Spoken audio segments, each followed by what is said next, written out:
we happened to meet an Englishman who turned out to be actually a lord, a British lord. And we had no idea at the time, and we had no idea he was rich.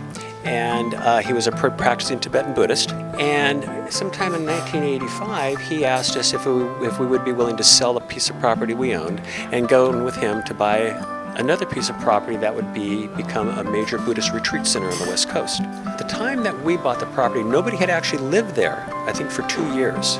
The grass, the weeds had grown right up to the front door of the house. You couldn't open the front door easily because, you know, the grasses were holding it closed.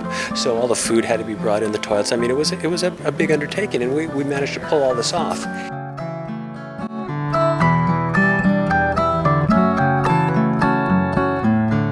From the ocean views to the land itself, to all the different kinds of trees, to the animals that live there. I mean, I've seen mountain lions, to coyotes, I mean, any kind of animal that lives in the forest here in Santa Cruz County, I've seen there. You know, in the spring you get the baby quail, and you watch them grow up, and the next year you see the coveys of these quails that you watched as babies the year before. There was one doe that we watched for 5 years. Every year she threw off twins. And we knew it was her. She was in the same place every year, and there would be these two fawns, identical fawns. So you would get to know even the animals. Graham Nash owned the property with his head road manager, but as a guy named Leo Makota. Graham Nash owned like, I don't know, 80 to 90% of the land. Leo Makota owned a smaller part. And that Leo Makota's wife, the garden as it's known now, was built as a UCSC project for her to get a degree in, I'm not sure if it's agriculture or gardening, you know, some horticultural degree. And it was built supposedly in the shape of a whale.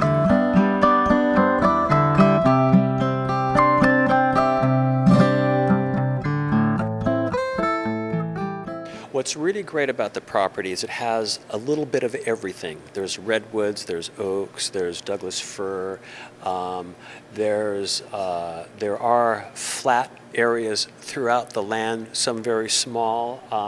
One area, when we were working with the Buddhist group, there was one area that I took a tractor down just to flatten it a little. I mean, it was pretty flat already, but it was to clear some small trees. And in the course of doing that, the tractor uncovered some pieces of china, actual teacups and saucers, and a pile of mussel shells. So there was somebody, who knows how many 80 years ago, were working there and I don't know if they were camped out, but they were working there, and obviously they'd go to the ocean, which is 2 miles away, and collect mussels, come back up. The McCrary family, they live a little further up Swanton Road, Big Creek Lumber, and they own, I think it's 5,000 acres of timberland.